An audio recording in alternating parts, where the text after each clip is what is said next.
उन्हें ट्रोल्स को दे दी। ये सरकार अब ट्रोल्स चला रहे हैं। आप सबको चिंता में नींद नहीं आनी चाहिए जब ये बात आपको समझ में आ जाएगी तो। This government is being run by trolls, inspired by trolls, operated by trolls, and the results are for everyone to see. When the prime minister talks in the language of a troll, so आप बताइए, चिंता नहीं है तो कैसे होगा काम, कैसे चलेगा, अब कैसे जवाब मिलेंगे, कैसे आने वाली चुनौतियां जो अप्रैल और मई 2025 में जो चुनौतियां समझ में आई, हमें, आपको, विशेषज्ञों को, सबको समझ में आई, उन चुनौतियों का क्या होगा, ये सब जवाब हमें चाहिए। और ये जवाब तभी मिल सकते हैं जब गंभीरता से, बिना ट्रोल्स से प्रेरित होकर बात हो, विशेषज्ञों से बात हो, सरकार को समझ में आए कि साहब यहां हमारी कमजोरी रही है विदेश नीति की, और जिनसे सीखना है उनको आप ट्रोल कर रहे हो। इंदिरा जी को ट्रोल कर लेते हैं साहब। इंदिरा जी को कोई ट्रोल कर सकता है? पाकिस्तान के मामले में आपने देखा उन्होंने क्या किया, भूगोल बदल दिया और ये चले उनको ट्रोल करने। तो ऐसे लोग जो सरकार में बैठे हैं, मुझे नहीं लगता कि उनसे हमें कोई उत्तर मिल सकते हैं। वो इन चुनौतियों का सामना भी कर सकते हैं, क्योंकि संकट की घड़ी में उनका परीक्षा हुई उनकी, और उस परीक्षा में, माफ कीजिएगा, ये सरकार फेल हुई। आपके सवाल।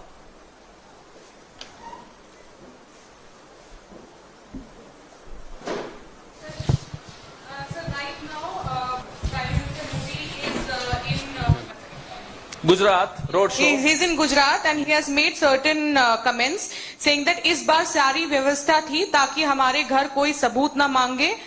We demolished all targets in front of camera so that no one inside India asked for evidence. यही हल्की राजनीति. This is what we say. This is what we mean when we say that very low level politics, and that too straight. Troll in chief, divider in chief, the prime minister. अब ये troll की भाषा नहीं है तो क्या है? आपने तो खुद साबित, हमने नहीं, आपने नहीं, प्रधानमंत्री ने खुद साबित कर दिया जो अभी मैंने कहा। This is a language of a troll. आपने सीज फायर क्यों किया? बताइए, जब पूरा देश आपके साथ खड़ा है, 3 दिन और फौज को मिल जाते, सबूत छोड़िए, कोई कुछ नहीं मांगता। पाकिस्तान पानी मांग रहा होता आपसे। क्या किया आपने? वो 3 दिन अगर आप और दे देते, आपने दबाव में आकर सीज फायर किया, उसका जवाब देने की बजाय ये डायलॉग।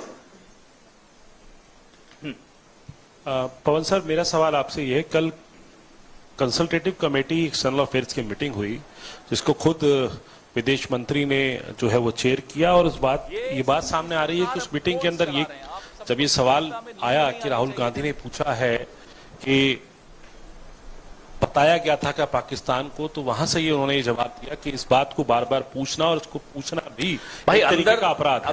अगर इस तरह की बात करनी है, सारी परंपराओं को तोड़ते हुए,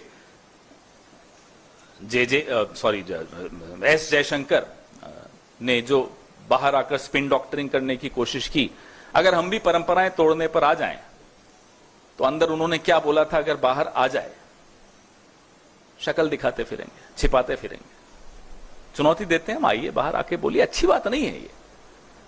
अंदर क्या हुआ अगर हम बताएं कि जयशंकर जी ने अंदर क्या बोला, सरकार में शायद कोई भी मुंह दिखाने के काबिल नहीं रहेगा। लेकिन हम नहीं बोलेंगे, क्योंकि हम परंपराएं समझते हैं, कन्वेंशंस का रिस्पेक्ट करते हैं। We respect those conventions. What happened inside if we were to expose, not a single minister in the cabinet will be able to show his face or her face. But we will not do that. Because we believe in conventions, we respect these democratic conventions. But Mr. Jaishankar, alias JJ, should also avoid becoming a spin doctor. I mean, he is known for a lot of things which he should not be known for. Now, one more addition is that he is also a spin compounder. I wouldn't even say spin doctor. Sir, प्रधानमंत्री ने अभी गुजरात में ये बोला है कि 1947 का reference draw करते हुए कि if that time we had listen to Sardar Patel and kept fighting till we have got back PoK, things wouldn't have been wrong. He has no idea of history, geography, entire political science, basic democratic courtesies. Why are you even quoting him? Why do you even take him seriously? What were his ideological forefathers doing in 1947? They were criticizing Sardar Patel. They were burning his effigies in that era. They were making cartoons of Sardar Patel, Pandit Jawaharlal Nehru, Subhash Chandra Bose, Mahatma Gandhi. The famous cartoon. Support roles, QA, reporting, even basic dev jobs, they're not being replaced, they're being automated. In the last 18 months, job postings for these roles are down 42%. One tech manager literally told me, we're reviewing every position and RSS takes him seriously. I don't know why you keep quoting him. पवन जी, थोड़ा देश के भीतर का दो सवाल हैं। पहला तो ये कि जिस तरीके से प्रधानमंत्री ऑपरेशन सिंदूर को लेकर वो प्रचार प्रसार कर रहे हैं, लेकिन अब मणिपुर की याद नहीं आ रही है। मणिपुर में वहां के जो गवर्नर हैं उनको इम्फाल एयरपोर्ट से अपने घर तक आने के लिए हेलीकॉप्टर का इस्तेमाल करना पड़ा। मणिपुर अभी भी जल रहा है। इस पर कांग्रेस पार्टी की क्या शर्मनाक राय है? बात है कि गवर्नर भी सुरक्षित अपने आप को महसूस नहीं कर रहे। राष्ट्रपति शासन की ये हालत है वहां, ये स्थिति है वहां मणिपुर में, और प्रधानमंत्री 2.5 साल होने वाले हैं, मणिपुर नहीं गए। हम लोग कई बार हुआ है, राहुल जी कई बार हुआ है, खड़गे जी हुआ है। मरहम लगाने की जरूरत होती है। देश का अपने आप को राजा समझते हैं, अलग अलग वेशभूषा में दिन में 4 बार नए नए कपड़ों में दिख रहे हैं। आजकल फौज की भी ड्रेस में उनकी होर्डिंग्स लगी हुई हैं। ये प्रधानमंत्री हैं कि आप मरहम लगाने मणिपुर नहीं जा पाते और यूं दिन भर डायलॉग दे रहे हैं, रगों में खून, रगों में सिंदूर, सिंदूर ठंडा, खून गरम, खून ठंडा, सिंदूर गरम। क्या है ये? मजाक बना रखा है इस पद का। कोई मर्यादा है या नहीं इस पद की? इस पद के साथ जिम्मेदारियां जुड़ी हैं, डायलॉगबाजियां नहीं जुड़ी हैं।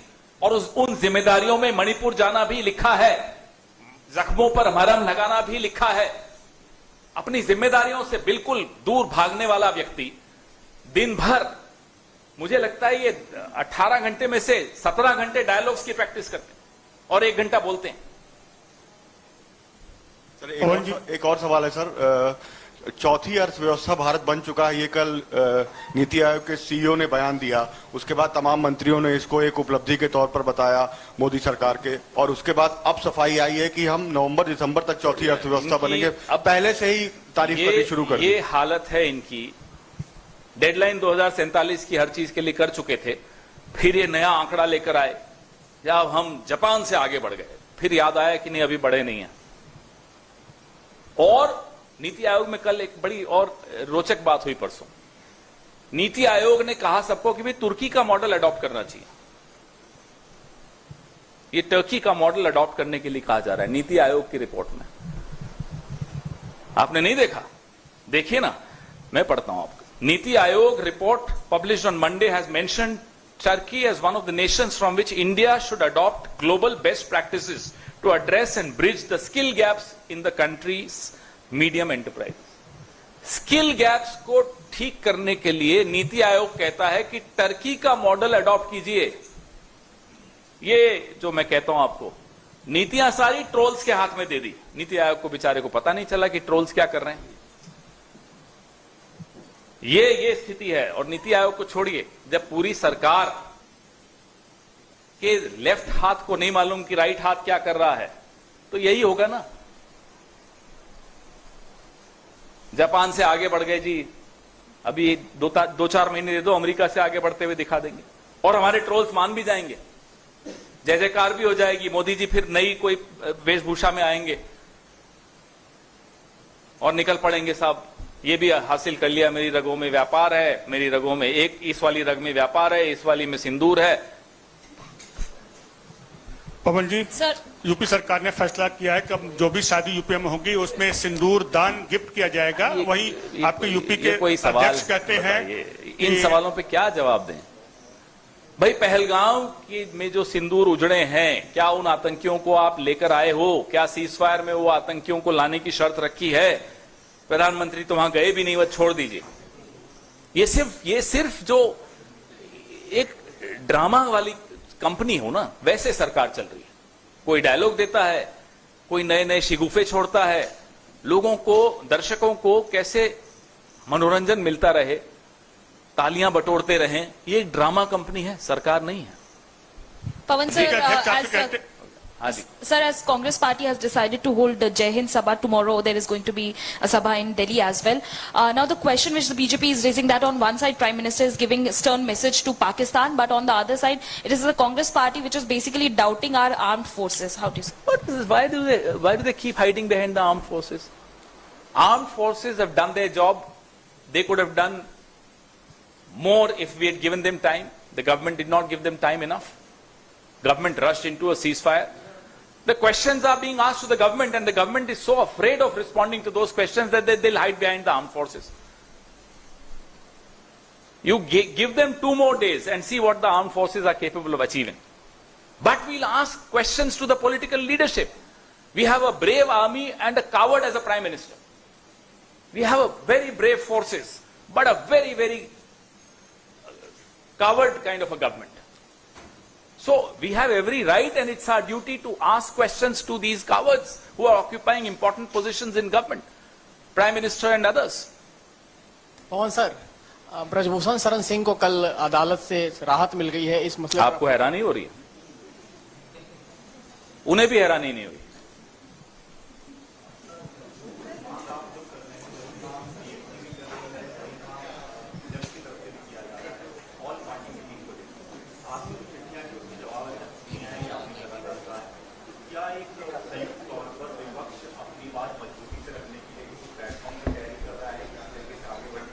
देखिए, हम लगातार प्रधानमंत्री से आग्रह करते आए कि आप आइए ऑल पार्टी मीटिंग्स में। प्रधानमंत्री उसका जवाब तक नहीं दिए। ये तो इस व्यक्ति का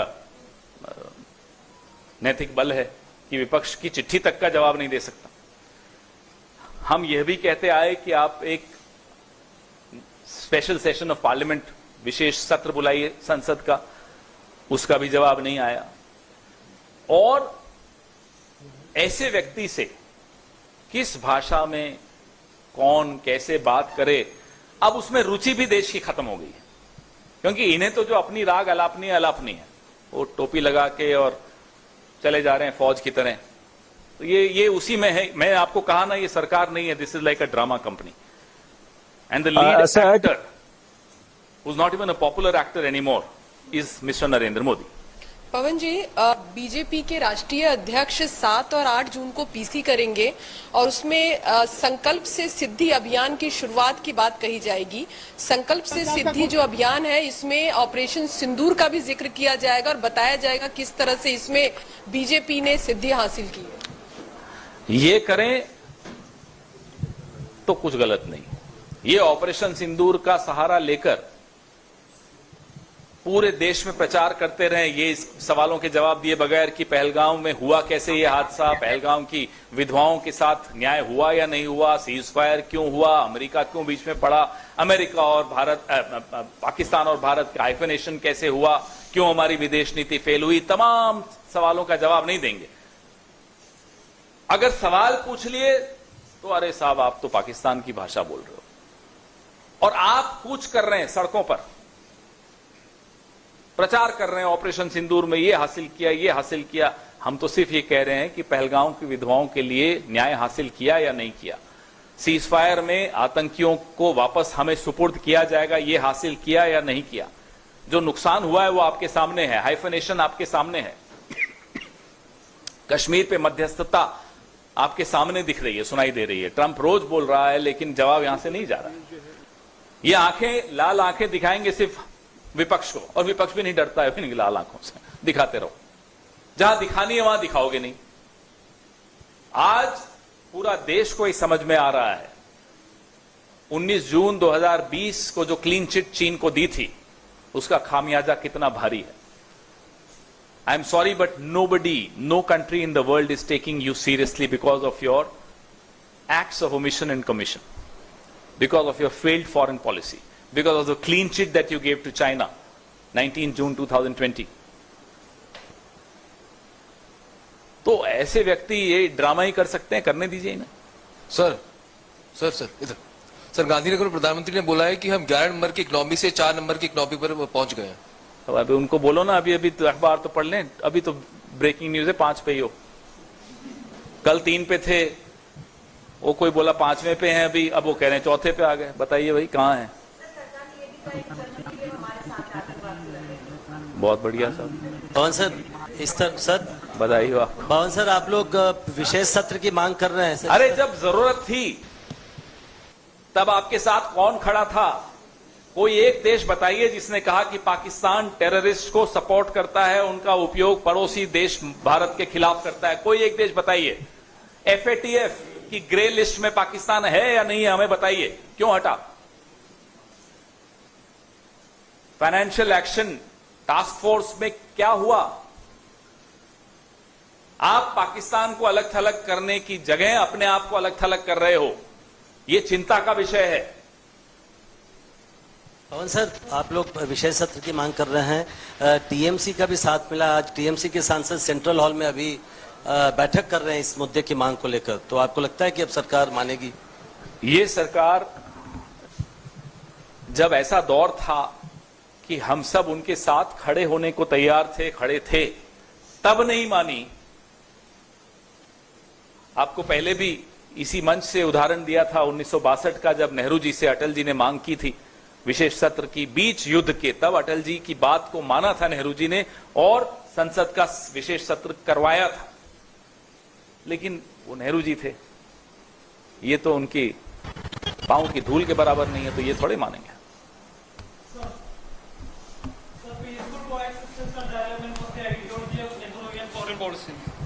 After 60 years, do you think we deviated from that? Also, do you think the ruling party tries to undermine the ideology put forth by Nehru for their own gain? I am asking this question since it is the 60th anniversary of Jawaharlal Nehru. It's the 10th anniversary of Jawaharlal Nehru ji, and it's a very valid question that you asked. They are trying to undermine Jawaharlal Nehru ji because they cannot match, even from a long, huge distance, they cannot match even the shadow of Jawaharlal Nehru ji. And that hurts them a lot.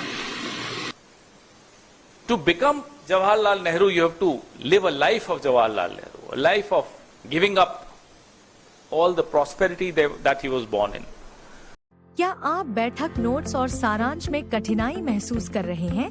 Voters आपकी मदद कर सकता है वास्तविक समय की transcription और सारांश के साथ। यह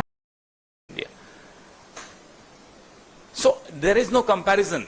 There is, I mean, I would hate myself if I start even comparing the two. They can't be compared. I'm sorry.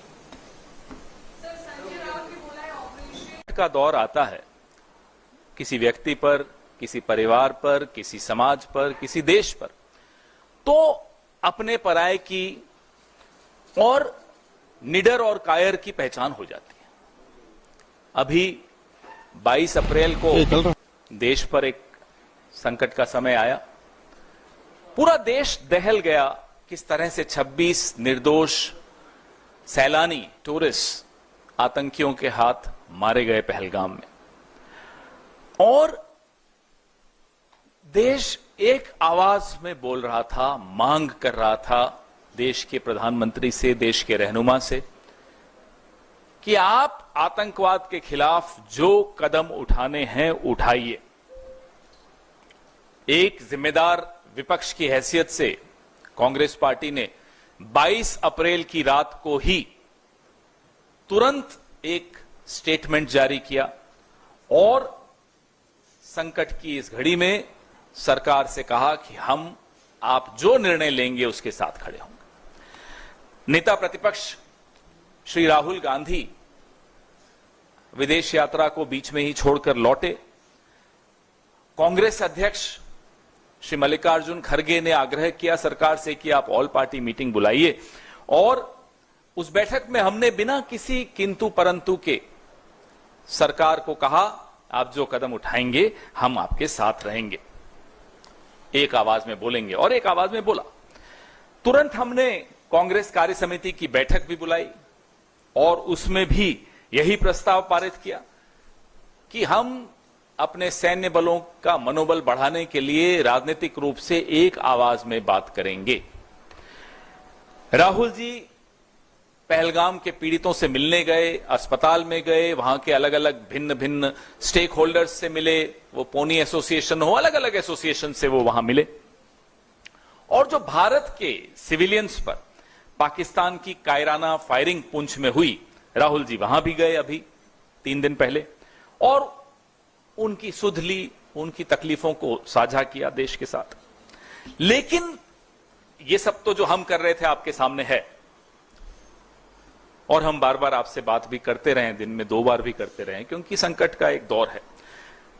जो पीड़ादायक बात है, जो शर्मनाक बात है, वो क्या है कि एक तरफ कांग्रेस पार्टी, पूरा देश, पूरा विपक्ष देश हित में डटा हुआ है आज तक, लेकिन 22 तारीख अप्रैल की रात से आज तक भाजपा की जो ओछे दर्जे की राजनीति, बहुत निम्न स्तर की राजनीति, उसमें कहीं कोई रोक टोक नहीं थी, वो रुके नहीं, वो उसी निम्न स्तर पे लगे रहे, अभी भी लगे हुए हैं।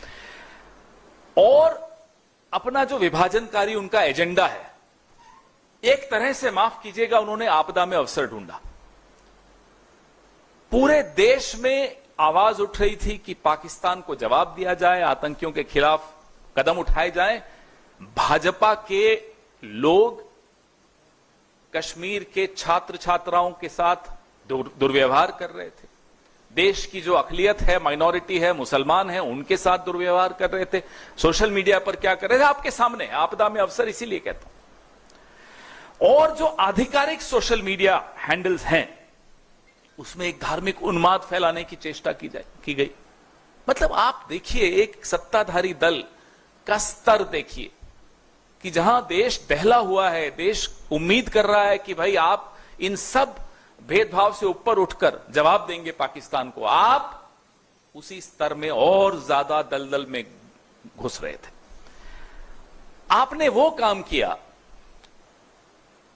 जो शायद जिन्ना चाहते थे, जो लश्कर तैयबा चाहता है, जो जैश चाहता है, जो पाकिस्तान चाहता है। आपने वही उन्हीं की भाषा में बात की, आपने वही विचारधारा दिखाई, आपने वही मानसिकता दिखाई। ये पीड़ा इस देश को हमेशा रहेगी, ये पीड़ा हम सब के मन में हमेशा रहेगी। और ये सवाल आने वाली कई दशकों तक, शतकों तक पूछा जाएगा कि जब देश पर आपदा आई तो कौन क्या कर रहा था, राहुल गांधी क्या कर रहे थे, मल्लिकार्जुन खड़गे जी क्या कर रहे थे, और नरेंद्र मोदी क्या कर रहे थे।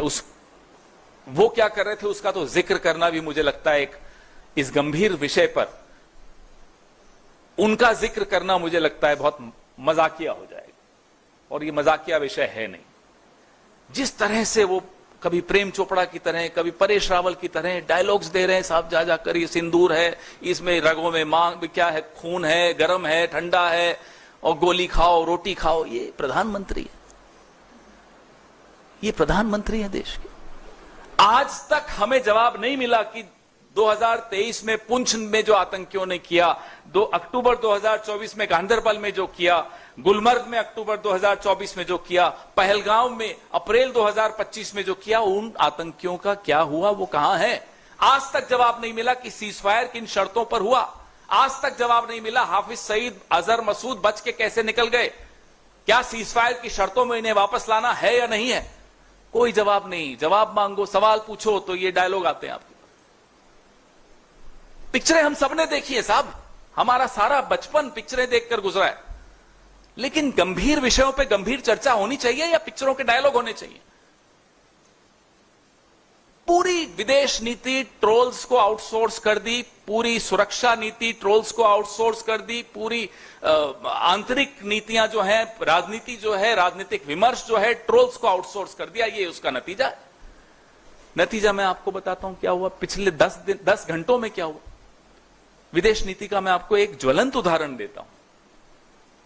कुवैत ने पाकिस्तान से वीजा की रेस्ट्रिक्शंस, जो रोक थी, वो हटा दी। ये अभी कल हुआ है। कुवैत में जो लेबर फोर्स है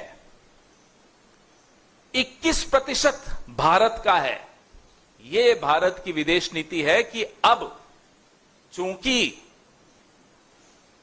अमेरिकी राष्ट्रपति डोनाल्ड ट्रंप ने पाकिस्तान और हिंदुस्तान को हाइफनेट कर दिया, एक कर दिया, और हमारे यहां से चू नहीं निकली, न प्रेम चोपड़ा बोला, न परेश रावल बोला, तो उसकी यह हालत हो गई कि कुवैत अब भारत और पाकिस्तान को एक दृष्टि से देखने लग गया।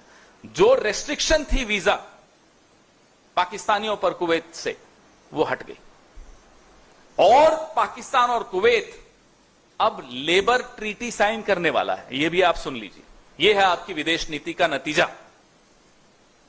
एक और उदाहरण देता हूं, यह अभी पहलगाम के बाद ही हुआ है। UAE, United Arab Emirates, Pakistan और भारत की हाइफनेशन का नतीजा देखिए कि 5 साल का वीजा की अनुमति पाकिस्तान को भी दे दी। यह स्थिति अब हमारी विदेश नीति की हो गई है। हम रोज कह रहे हैं, पिछले 1 महीने से कह रहे हैं कि साहब, एक नेपाल और भूटान तक नहीं बोला जब भारत पर संकट आया। किसी एक देश ने पाकिस्तान को आतंकी देश नहीं बोला। हमारी जुबान अकेले हम बोलते रहे, हमारी बात में बात नहीं मिलाई किसी ने। ये विदेश नीति की कमजोरी नहीं है तो और क्या है? 22 फरवरी 1994 में एक सर्वसम्मति से प्रस्ताव पारित हुआ था पीएको को लेकर। आज इस बात को 31 साल हो गए और इस 31 सालों में बहुत कुछ बदला है, बहुत कुछ हुआ है। लेकिन जो मई 2025 के इस द्वंद्व में मालूम पड़ा, वो बहुत चिंता का विषय है कि कैसे चीन और पाकिस्तान एक होकर टेक्नोलॉजी के माध्यम से एक होकर आए, एक होकर दिखे। इससे ज्यादा खौफनाक और क्या हो सकता है कि हम इसके लिए तैयार नहीं हैं। हम इस बात को एड्रेस नहीं कर रहे क्योंकि ट्रोल्स को समझ में नहीं आता। सब कुछ तो ट्रोल्स निर्णय लेते हैं। हमारी नीति क्या है, हम इसका कैसे जवाब दे रहे हैं? हम हाइफनेशन होने दे रहे हैं, हम अलग थलग होते चले जा रहे हैं विश्व समुदाय में। अभी कल ईरान ने खुलकर पाकिस्तान को बोला और ये वही ईरान है जिसके खिलाफ आपके ट्रोल्स टीवी पे, जिनको ये लोग भेजते हैं एक्सपर्ट बना बना के, आपने देखा पिछले 1 महीने में उस एक ट्रोल नहीं, अनेक ट्रोल हैं, ईरान के ऊपर कितनी भद्दी टिप्पणियां की। ये वही ईरान है जिसमें दशकों की मेहनत सरकारों ने की, कांग्रेस की सरकारों ने की और सरकारों ने की, कि आज भी वो पाकिस्तान को खुलकर उसने चुनौती दी कि आप आतंक को शरण देते। और कोई न नेपाल न भूटान, छोड़ दीजिए, कोई नहीं आया। तो ये सब बहुत गंभीर विषय हैं जिनको मुझे नहीं लगता कि सरकार बहुत गंभीरता से इसको एड्रेस कर रही है। जब समझ में आ गया कि जो विध्वंसकारी विदेश नीति है और हम अलग थलग हो गए, तो एक ऑल पार्टी डेलीगेशन की बात हुई। उसमें जो विवाद पैदा किया गया वो आपने देखा, हमने नाम भेजे, जो हुआ चलिए वो तो हो गया। अब वहां भी कुछ लोग टूरिस्ट अट्रैक्शन स्पॉट्स में जा रहे हैं, दिख रहा है, लोग ट्वीट भी कर रहे हैं, एमपीज दिखता है, अलग अलग बैठकें कर रहे हैं, डायस्पोरा से कर रहे हैं। लेकिन वहां भी कांग्रेस के विपक्ष के सांसद क्या कर रहे हैं, कैसे भारत का पक्ष रख रहे हैं, वो आपके सामने है। और पक्ष के सांसद, मैं उस व्यक्ति का नाम भी नहीं लेना चाहता, रोज एक जहरीला झूठा ट्वीट करके वहां भी कांग्रेस पर हमला किया था। मिसाइल पाकिस्तान पर दागनी थी, विपक्ष पर नहीं। और विपक्ष की बात कर रहा हूं मैं, सिर्फ कांग्रेस की नहीं, हमारे विपक्ष के और भी साथी जो वहां गए हैं डेलीगेशंस में, बहुत कायदे से, बहुत मजबूती से, they are very effective, more effective than I'm afraid the government also, in putting forward, in protecting the interests of India.